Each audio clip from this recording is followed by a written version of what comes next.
we talked a little bit before going on the air that you've had a lot of success investing in regulated industries. Since we're here in Washington and we talk a lot about regulations, what's that involve? So, we look at investing in regulated industries as an enormous opportunity because you can go in and back a disruptor who's going after typically a large, highly regulated industry, and they're coming at it in a more efficient way. So a couple of areas, and Dan spoke about transportation. Another area we've attacked is healthcare.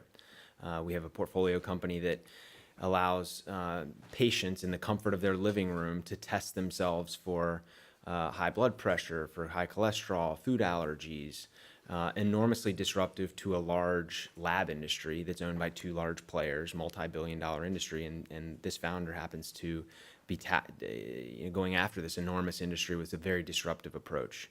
A telehealth company that we've recently invested in is our most mature company that's making it better, faster, cheaper to get healthcare on any device at any place in the world at any time. Have a doctor basically can be in the palm of your hand using telehealth. Fascinating industry, disrupting the large, 17% of our economy industry of healthcare. So how does telehealth work? You've got a device. And Yeah. Well, so one application, just you mentioned the military background. So when we were deployed overseas, you couldn't get the best treatment for traumatic brain injuries, let's say, because the best treatment was at the Mayo Clinic. Well, in our embassies and in our forward operating bases that the military used around the world, they use telehealth to enable doctors from the Mayo Clinic to treat soldiers, airmen, Marines using an iPad. And this is the technology of the future that we get to invest in. So with this, how does it disrupt the entrenched company? I mean, you've got a big company. How do they get away with not obeying the same regulations the entrenched company does? Or what am I missing? Yeah. Well, I think in the case of telehealth, what you're allowing for is just a better use of resources, where the top neurosurgeon or stroke doctor in the world can see patient after patient after patient wherever they happen to be around the world. And that's better for patients. It allows for training because people can watch the doctor, get the recording and watch the doctor in action.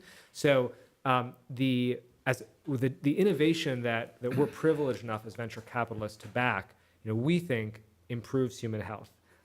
It makes our economy run better. It gives sort of energy to young talent all over the world. So there are a whole host of ways in which it's all very exciting to us. So does this make being a top doc make it almost like a superstar business where you've got just a handful of people who are the best in the world, and you can really have them serve thousands, millions more people, and maybe millions is a bit of exaggeration, but is that the right way to think about this? It does have that potential. So, for example, if the best Mayo Clinic doctors in the world, or Cleveland Clinic doctors, or Memorial Sloan Kettering doctors can see more patients, can line them up back to back, can see the patients that have the highest need, where their unique talents are most appropriate, then yes, that could lead to more revenue for the doctor or the hospital. And all the companies that we invest in have to have a business model. They have to make money, and so that's one of the ways they can make money through telehealth.